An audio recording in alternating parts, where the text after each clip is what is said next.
Phoenix Suns versus Lakers. Panalo nga po ang Lakers kanina laban sa Phoenix Suns sa score na 122-119. Kahit nga po kamuntikan nang hindi makabalik si LeBron James sa second quarter.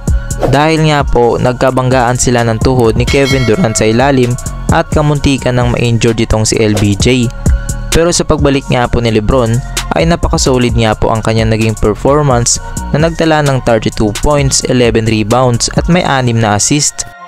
At nakalaro na din nga po itong si Anthony Davis kanina na may solid performance nga din po na umiscore ng double-double sa laro na may 18 points at 11 rebounds. At iniba nga po ni Coach Darvin Ham ang first 5 ng Lakers at si Cam Reddish nga po ang ipinalit ni Coach Darvin Ham kay Austin Reeves. At desente naman nga po ang ipinakita nito sa laro kanina na may 17 points. Pinabilib nga din po ni Cam Reddish itong si LBJ matapos makagawa ito ng sunod-sunod na tres. At nang maipasok ni Cam Reddish ang pasa ni LeBron para sa isang clutch 3 points. At sinabi pa nga po ni LeBron matapos ang kanilang naging panalo kanina na may tiwala nga daw po ito sa kanyang mga teammates. Dahil nga po marami ang nagkomento patungkol sa kanilang naging laro noon sa Miami Heat na ang sabi ng mga Lakers fan na dapat daw hindi niya na ipinasa kay Cam Reddish ang bola at itinira niya na lang daw sana. Ngunit ang sabi naman ni LeBron ay may tiwala daw siya sa kanyang teammates at ganun pa rin nga po ang ginawa ni LeBron.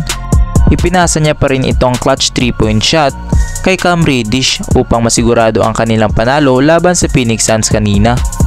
Pag-usapan na rin po natin itong Los Angeles Clippers dahil po sa sunod-sunod nilang pagkatalo nang matrade itong si James Harden mula sa kanilang kupunan. Kahit nga po may 4 na all-star player ang LA Clippers ay hindi pa rin nilang magawang mapanalo ang kanilang laro nang dumating sa kanilang team itong si The Beard.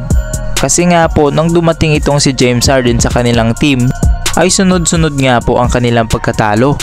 Ito nga po yata ang sinasabi ni James Harden na siya mismo ang sistema ng team. Samantala itong dating team nga po ni The Beard na Philadelphia Sixers ay sunod-sunod naman ang pagkapanalo nang umalis itong si James Harden sa kanila na may 7-1 na panalo. At pinangunahan nga po ito walang iba kundi ni Joel Embiid na may score na 33 points at 11 rebounds laban sa Pistons. Kayo mga kabasketball, ano ang masasabi nyo sa pagkuha ng LA Clippers kay James Harden?